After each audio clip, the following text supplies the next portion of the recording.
Армысыздар ағайын, менің есімім Абзал Дүйсенбекұлы Малбасқанов. Әрқашанда айта беретін болдым ғой есімді. Бірақ жаңада көрермендер қосылуы мүмкін, сол себептен атымды ескертіп қойғаным дұрыс болады. Гуглдан іздеп көрсеңіздер де болады. Абзал Дүйсенбекұлы Малбасқанов. Шарлатан емеспін, дәрігермін. Енді өткенде осы бағдарламада біз ковид жайлы сұрақты көтергенбіз. Сөйтсек, бұл ковид деген сұрақ біздің қасымыздағы осы түсірілім тобында да көп сұрақтар туғызып жатыр. Аға, бұл деген қандай әсері бар? Вакцина алдық, вакцинаның пайдасы бар ма, әлде вакцинаның пайдасы жоқ па? Вакцина неғып алмадың деп сұрасам, кейбір жігіттерден, ой, не істеймін алып, ертең мен одан бедеу болып қалуым мүмкін ғой дейді. Бедеу деген немесе белсіздік, жаңағы адамның жыныстық жүйесінің өте төмендеп кетуі. Қазіргі кезде бұл актуалды проблема. Өйткені қазіргі заманда бізде бала туылу, бала сүю деген былайша айтқанда өкінішке орай арманға айналып бара жатыр. Бұрында бірен-саран еститін едік. Қазір қарап отырсаңыздар, оң жағыңызға, сол жағыңызға қарасаңыздар да таныс адамдарда осы бедеулік белең алып бара жатыр. Қыз жағынан да, ұл жағынан да. Ешкімді кінәлай алмаймыз. Ол біреу тамақтан деп жатады, біреу ауа райынан дейді, біреу тағы басқа нәрседен. Айта берсек сылтау көп. Барлығы өзімізге байланысты. Өзім күтіп жүрген абыройлы ұл қыздарымыз бала сүйіп жатыр. Ал енді ковидтің бұл бедеулікке не қатысы бар деген сұрақ туындайды. Мысалға айтатын болсақ, мен өзім вакцина алғанмын. Қазақша айтқанда екпе. Спутникті де алдым, Казвакты де алдым, Pfizerді де алдым. Бірақ ауырмадым. Сонда екпенің маған пайдасы бар деген сөз.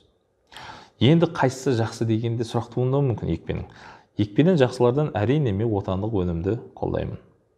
Бұл отандық өнімді қолдаудың себебі бұл алыстан шығып жатқан жоқ. Бұл жақыннан шығып жатыр. Мысалы ойлап қараңыз. Pfizer деп біз жаңағы модный, брендовый вакцинаға жүгіріп жатамыз. Бірақ бұл модный жаңағы вакцинамыз анау мұхиттың ар жағынан келеді. -70 градуста бізге тасымалдануы керек. Ол солындай -70 градуста тасымалданды ма? Тасымалданбады ма? Ол бір сұрақ. Сол себепті ол салғаннан кейін сізге әсері бола ма, болмай ма? Оны білмейміз. Ал Казвак 2-8 градуста, 10 градуста сақталады. Жай ғана тоңазытқышта ұстап, адамға сала берсе пайдасы тиіп жатыр. Алыстан арбалағанша жақыннан арбала дорбала дейді қазақ адам. Сол себептен әрине вакцина дұрыс. Ал енді мына жерде вакцина не үшін айтып кетті десеңіздер, салу-салмау өз еркіңіз. Вакцина бізде жаңа бедеулікке әкеліп келеді ғой дейді. Жарайды. Өткен бағдарламада айтқандай, коронавирус бізде қан тамыр жүйесіне өтіп кетеді дедік. Бұл жаңағы қанның ұйыту факторларына әсер етіп, біздің ағзамызда тромбоздар туғызуы мүмкін ғой? Мүмкін. Ал енді ең бірінші біздің нәзік әлсіз жерлеріміз қай жерде? Қан тамырларының нәзік әлсіз жерлері ол біздегі жаңағы мидың қылтамырлары, сол жерде инфаркт болуы мүмкін. Жүректегі қылтамырлар. Және де басқа қай жерде бізде нәзік қылтамырлар бар? Ол біздің жаңағы ұл балаларда, қыз балаларда бұл өзінің борбайы. Борбай деп енді қазақша енді көне сөз шығар, енді былай айтайын десең, дөрекілеу болатын сияқты.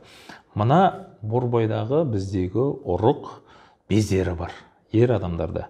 Сол ұрық бездеріндегі ол жерде өте нәзік қылтамырлармен өте жақсы дамыған.